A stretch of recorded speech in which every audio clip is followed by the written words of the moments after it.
Catherine stepped off the train, expecting to marry a humble, homely farmer.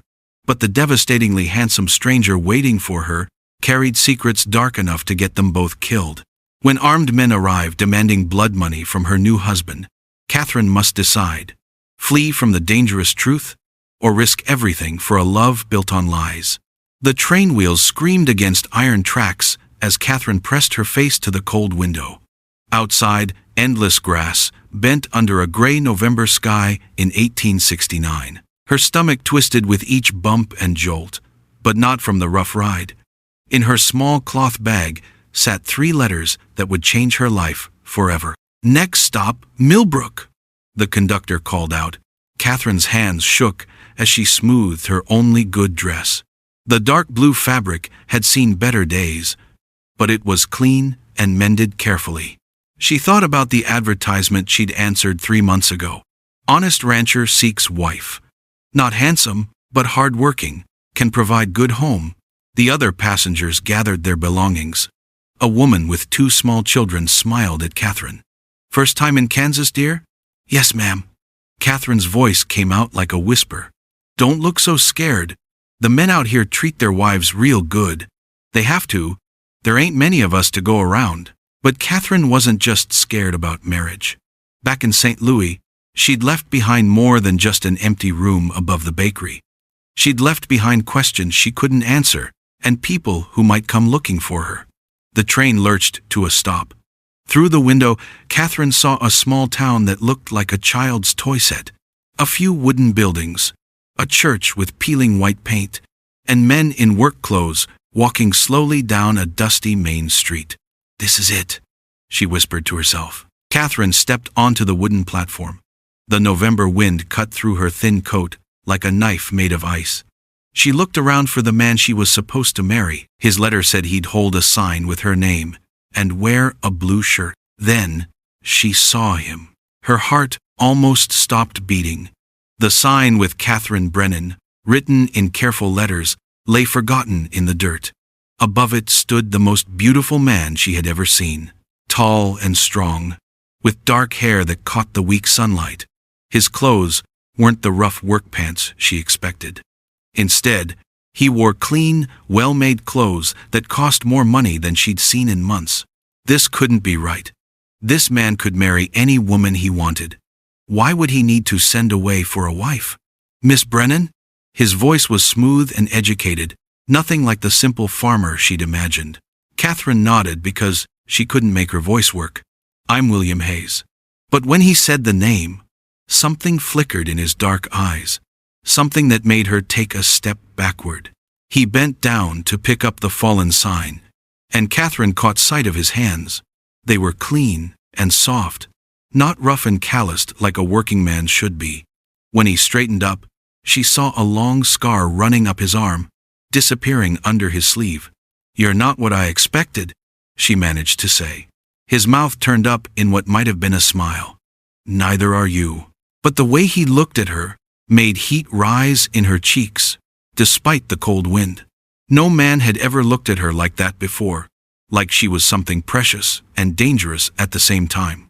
"The wagon's just over here," William said, lifting her bag like it weighed nothing at all. As they walked, Catherine studied him from the corner of her eye. Everything about this man was wrong.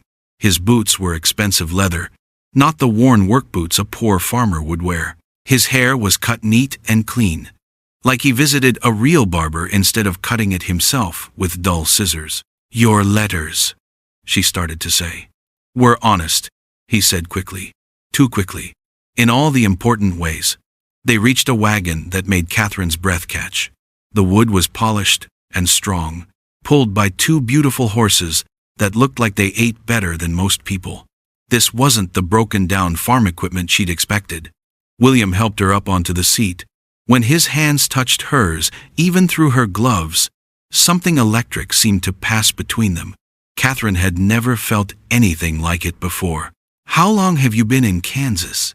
she asked, as they started moving. William was quiet for a long moment. 3 years. Came out here looking for peace. But the way he said peace sounded like he was trying to convince himself it was true. They rode through rolling hills, covered in brown grass. The sun was getting lower, painting everything gold and orange. Catherine had expected to see a small, rough cabin when they reached his home. Instead, as they came over a hill, she gasped out loud. Below them sat a real house, 2 stories tall, with white paint that looked fresh and new. Glass windows sparkled in the sunset like jewels. A big red barn stood nearby, and Catherine could see fat cattle in fenced fields. "This is yours?" she whispered. "Ours now," William said, and the word made her shiver in a way that had nothing to do with the cold. Inside, the house was even more surprising. The floors were made of smooth, polished wood. Real furniture filled the rooms, the kind Catherine had only seen in rich people's houses when she delivered bread from the bakery. Books lined the walls of what looked like a library. A fire crackled in a stone fireplace, and delicious smells drifted from the kitchen. "Mrs. Patterson from town comes to help with cooking," William explained when he saw her looking around with wide eyes. "I thought you might like a good meal on your first night." Catherine set down her bag and turned to really look at him. In the warm firelight, he was even more handsome. All sharp angles and mysterious shadows. This man could have any woman in the world. Rich women.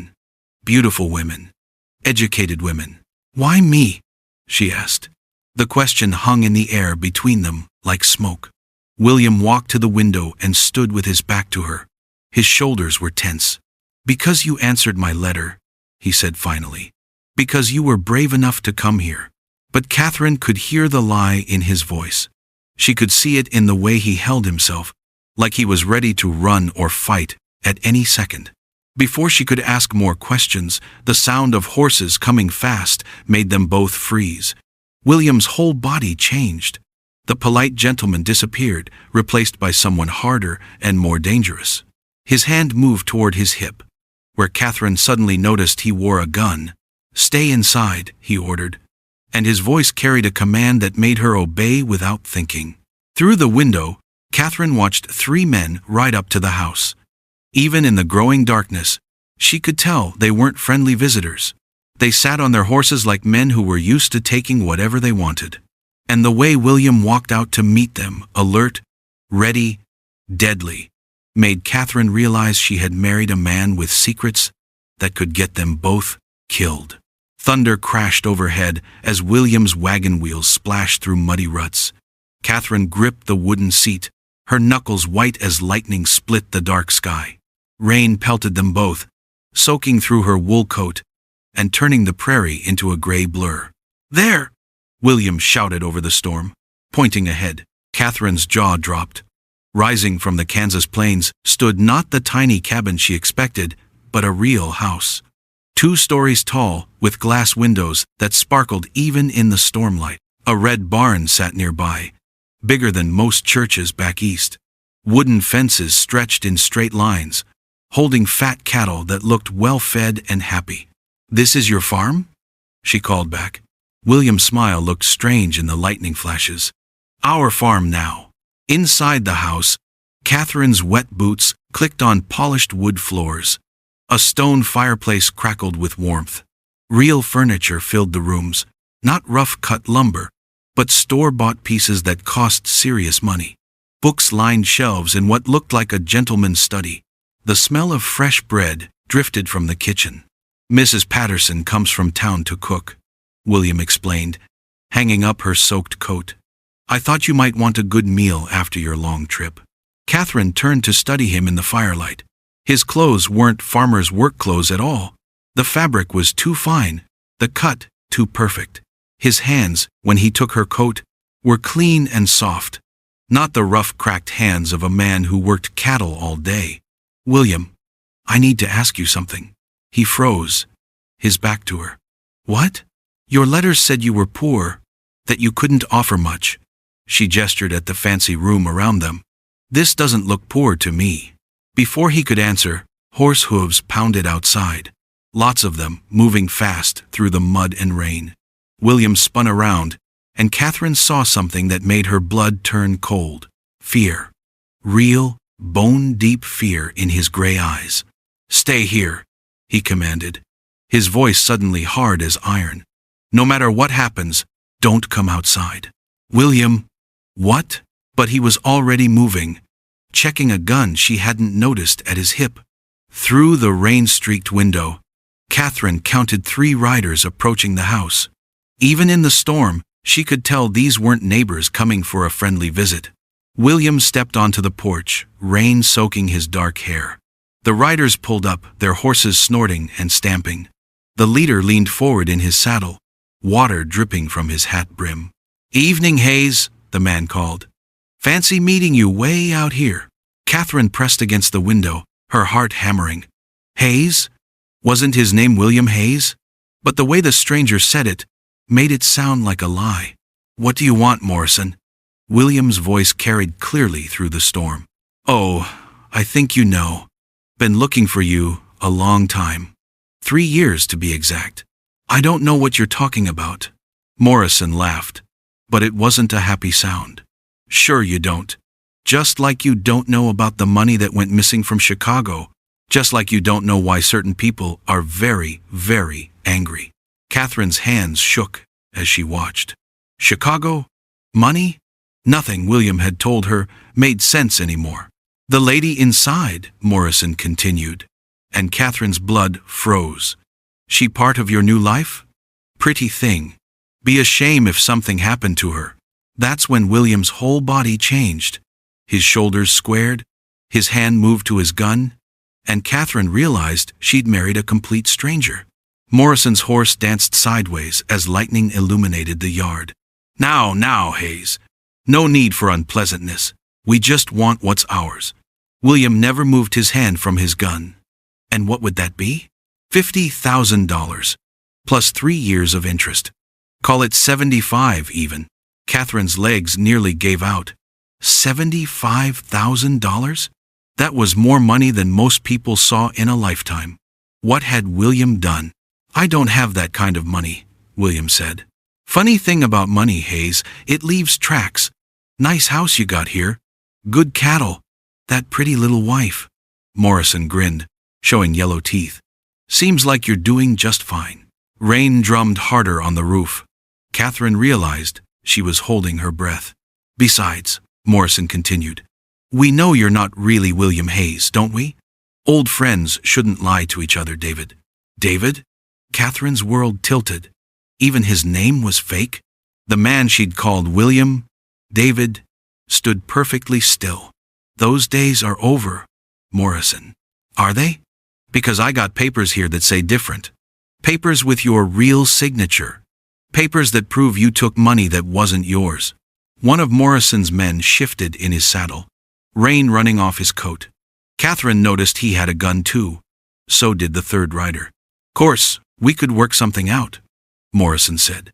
"You got this nice spread here. Good woman inside.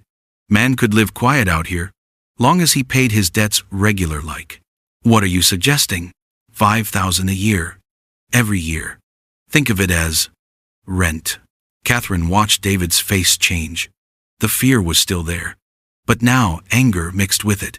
"And if I refuse?" Morrison's smile got wider and nastier. "Well, accidents happen. Fires start. Pretty wives take sick. Be a real shame." Thunder boomed overhead. In the lightning flash, Catherine saw David's hand tighten on his gun grip. "You've got 1 week to think about it," Morrison called. "We'll be staying in Millbrook. At the hotel.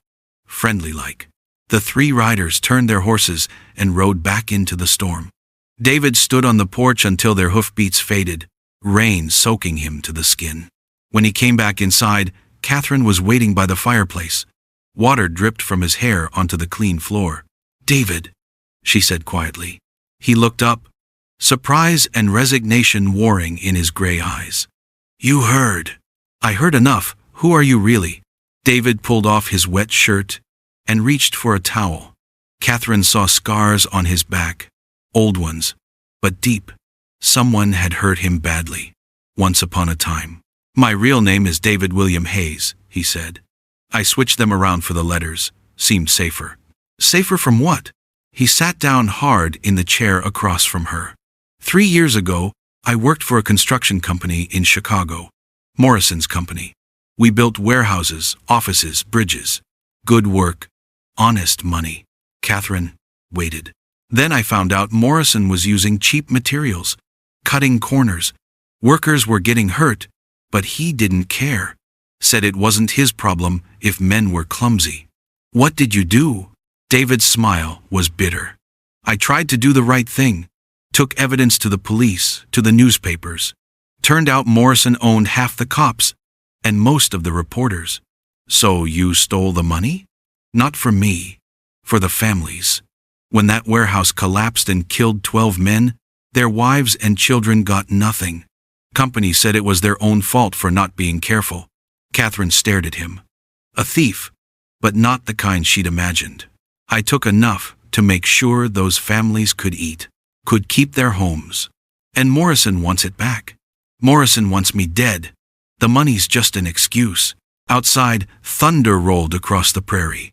Catherine looked around the beautiful house, at the man who'd built a new life from stolen money and guilty conscience. What happens now? David met her eyes. Now you decide if you can live with a man who spent 3 years looking over his shoulder. But even as he said it, Catherine wondered if she had any choice, because 3 riders knew exactly where to find them, and winter was coming fast. Catherine's scream split the morning air as she watched 7 riders thunder toward their home like wolves hunting prey. David burst from the barn, his face going white as fresh snow, when he saw who led the pack, a silver-haired man with eyes colder than winter ice. "Get inside now!" David shouted. But Catherine's feet stayed frozen to the ground. She'd never seen such raw fear in his storm-gray eyes before. The riders circled their house like Indians in the stories her grandmother used to tell. Their leader slid down from his horse smooth as silk, his fancy suit looking strange in the Kansas dust. When he smiled, Catherine's stomach twisted into knots. "Well, well, if it isn't David Morrison," the man called out, his voice sweet as poisoned honey. Catherine's world tilted sideways. David Morrison? Not David Hayes? "Hello, Marcus," David replied, his hand moving slow toward the gun on his hip. "Didn't expect company this far from Chicago." "Oh, I go wherever my money takes me." "And you took quite a lot of it, didn't you?" Catherine felt sick. The beautiful house, the fine furniture, the cattle in the pasture, all of it bought with stolen gold. She'd married a thief without knowing it. But Marcus wasn't done talking. His cold eyes found Catherine, looking her up and down like she was a horse at market.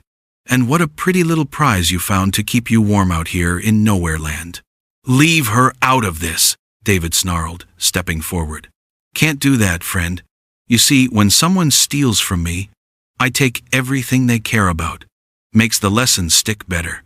The other men climbed down from their horses, hands resting on their guns. Catherine counted 7 against their 2, and David only had 1 pistol. Her mind raced like a rabbit running from a fox.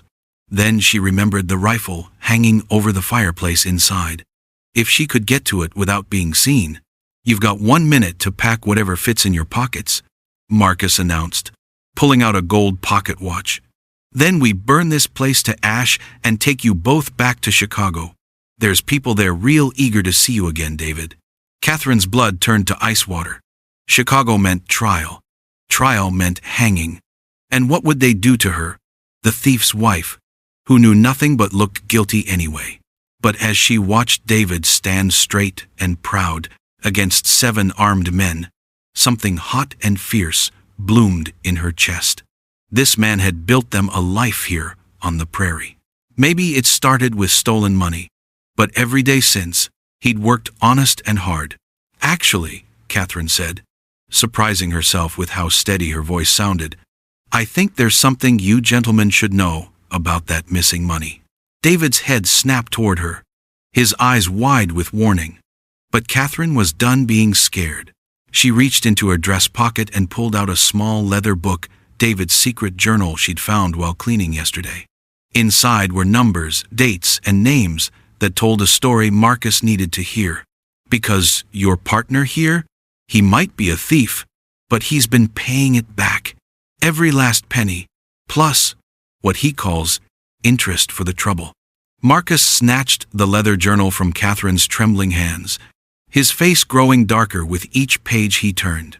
The silence stretched tight as a rope about to snap while he read David's careful records. "This accounts for maybe half," Marcus finally growled, looking up with murder in his pale blue eyes. Catherine's heart hammered against her ribs, but she forced herself to keep talking. "The other half went somewhere more important, to the families of those 12 men who died in your warehouse fire." Every gun around them seemed to cock at once. David stepped closer to Catherine, his body forming a shield between her and the weapons. "You lying little," one of Marcus's men started, but Marcus held up his hand for quiet. "What fire?" Marcus asked, but his voice had changed. Gone was the smooth confidence, replaced by something sharp and dangerous.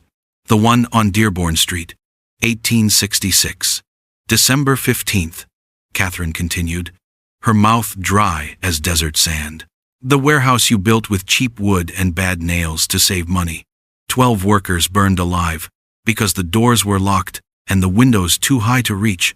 She'd spent hours reading David's journal after finding it, trying to understand the man she'd married.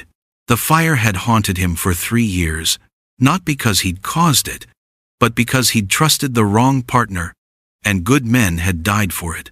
Marcus's face had gone white as milk. "How do you know about that?"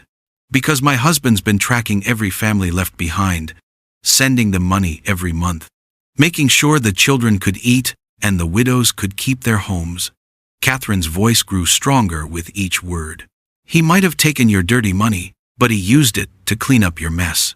"That fire was an accident," Marcus snarled, but his eyes said different. "Was it an accident that you locked the doors from outside? Was it an accident that you told them to work late that night, even with the forge burning too hot?" David spoke for the first time since Catherine had started talking, his voice quiet but deadly. "I found the insurance papers, Marcus. You collected twice what that building was worth." The temperature seemed to drop 10 degrees. Catherine watched Marcus's men exchange glances. They might be killers, but they weren't expecting to learn their boss had murdered innocent workers for money. "Even if that's true," Marcus said, his voice shaking with rage, "you still stole from me, and thieves hang." "So do murderers," Catherine shot back. "And I'm betting the Chicago police would love to know what really happened that December night." Marcus pulled his gun so fast, Catherine barely saw it move. But instead of pointing it at David, he aimed it straight at her heart. "Maybe I should just solve all my problems right here," he whispered. That's when Catherine played her final card, the one that could save them both or get them killed. "I wouldn't do that if I were you," she said, her voice steady despite the gun barrel staring at her. "Because I'm not really Catherine Brennan, I'm Catherine Mackenzie. And my first husband is going to be very angry if something happens to me." The name hit Marcus like a physical blow. His gun hand wavered, and Catherine saw fear flicker across his face for the first time. "You're Jonathan Mackenzie's wife?" Catherine nodded, praying he wouldn't ask too many questions about Jonathan's current situation in federal prison. "The same Jonathan Mackenzie who owns half the river trade in Missouri? The one who makes people disappear when they cross him?" "The very same," Catherine lied smoothly. "And he's been looking for me ever since I left Chicago." Imagine his surprise when he finds out who's been threatening his beloved wife. The morning sun painted golden stripes across the kitchen floor as Catherine discovered the hidden compartment behind the flour barrel. Her fingers trembled as she pulled out stack after stack of money, more cash than she'd ever seen in her life. David's boots echoed on the porch steps, returning from his morning chores, and she quickly shoved everything back into place. "Find what you were looking for?" His voice made her jump like a startled cat. Catherine spun around, flour dusting her apron. "Just checking our supplies." But David's gray eyes saw too much. He always saw too much. He moved closer, and she caught that familiar scent of leather and soap that made her heart race despite everything. "Catherine." His voice was gentle but firm. "We need to talk." They sat at the wooden table where they'd shared breakfast just an hour ago, everything feeling different now. David poured coffee with steady hands, though she noticed the slight tremor in his jaw. "The money belongs to the families of the men who died," he said quietly. "I've been saving it for 3 years, adding to it each month. Next week, I plan to ride to Chicago and deliver it personally." "Next week?" Catherine's cup rattled against its saucer. "But Marcus and his men will be waiting for me." "I know." David reached across the table, covering her hand with his. "That's why I need you to leave. Tonight. Take the wagon and go to your sister in Missouri." "I don't have a sister in Missouri." "You do now. I've arranged everything, papers, a new name, enough money to start fresh." His thumb traced across her knuckles. "You'll be safe there." Catherine pulled her hand away, anger flaring in her chest like a struck match. "So your plan is to get yourself killed and leave me alone again?" "My plan is to finally do the right thing." "The right thing?" She stood so fast her chair scraped against the floor. "David, those men will shoot you the moment you step off the train. Maybe. Or maybe they'll listen when I explain about the families, about making things right." Catherine wanted to shake him. This man who'd faced down 7 armed riders was willing to walk into certain death because of guilt that wasn't even entirely his fault. The warehouse fire had been Marcus's doing, his cheap materials, and ignored safety warnings. "There has to be another way," she whispered. David stood and pulled her into his arms, holding her so tight she could feel his heart beating against her chest. "Sometimes there isn't another way. Sometimes you just have to face what you've done and accept the consequences." But as Catherine breathed in his familiar scent and felt the strength of his arms around her, an idea began forming in her mind. A dangerous, probably foolish idea that might get them both killed, or might save them both. "What if," she said slowly, "we didn't give them what they expect?" David pulled back to look at her, and Catherine saw something flicker in his eyes, hope, maybe, or the beginning of trust in her ability to surprise him. Outside, storm clouds gathered on the horizon, and Catherine wondered if they were a warning or a promise. 2 weeks later, Catherine stood in the Chicago train station, wearing her finest dress and carrying a leather satchel that contained their future. The November air bit at her cheeks, and she could see her breath in small puffs as she waited on the platform. Around her, people hurried past, businessmen with important faces, mothers clutching children's hands, porters wheeling luggage on squeaky carts. David emerged from the crowd looking nothing like the rancher she'd married. Clean-shaven, wearing a proper suit, he could have been any successful businessman traveling on important matters. Only Catherine could see the tension in his shoulders, the way his eyes constantly scanned for threats. "Any sign of them?" she asked quietly. "Marcus is here." Third car from the front, watching the station entrance. David took her arm like any gentleman helping his wife. His men are spread through the crowd.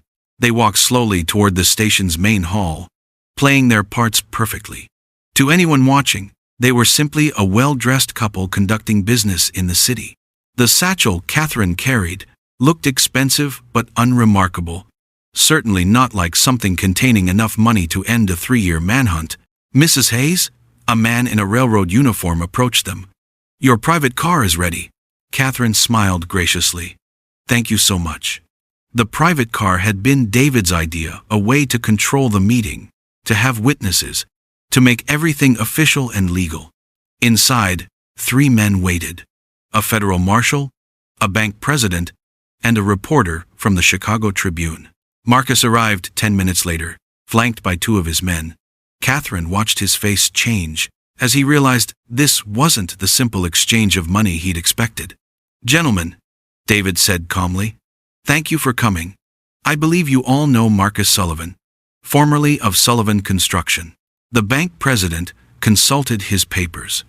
"Mr. Sullivan, we've been very interested in discussing your company's insurance claims from 1866, specifically the warehouse fire that killed 12 workers." Marcus's face went white as winter snow. "I don't know what." "We have documentation," Catherine said smoothly, opening the satchel. But instead of money, she pulled out folders thick with papers. bills of sale for substandard materials, safety inspection reports that were ignored, payoffs to building inspectors. The reporter's pencil flew across his notepad. The marshal leaned forward with interest, and Marcus looked like a man watching his world collapse.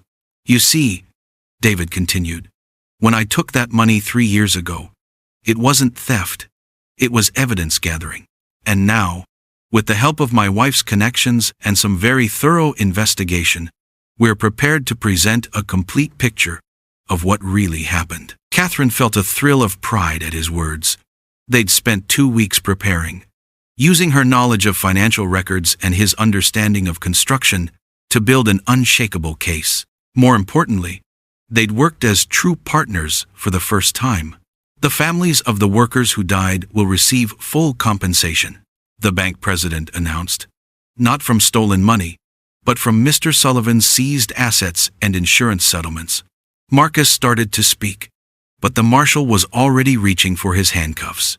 As the train pulled away from Chicago an hour later, Catherine and David sat side by side watching the city disappear behind them. They were going home to Kansas, to their life together, but everything had changed. No more running, David said quietly. No more hiding, Catherine agreed. She thought about the woman who'd stepped off the train in Millbrook 6 months ago, desperate, frightened, clinging to secrets that felt like chains. That woman was gone. In her place sat Catherine Hayes, partner in both love and justice, ready to build a future worth fighting for. Sometimes the only way to find yourself is to stop pretending to be someone else. And sometimes the greatest adventure begins when you finally have the courage to stand still and fight for what matters. The prairie stretched ahead of them, golden and endless, full of possibilities they were finally brave enough to embrace together.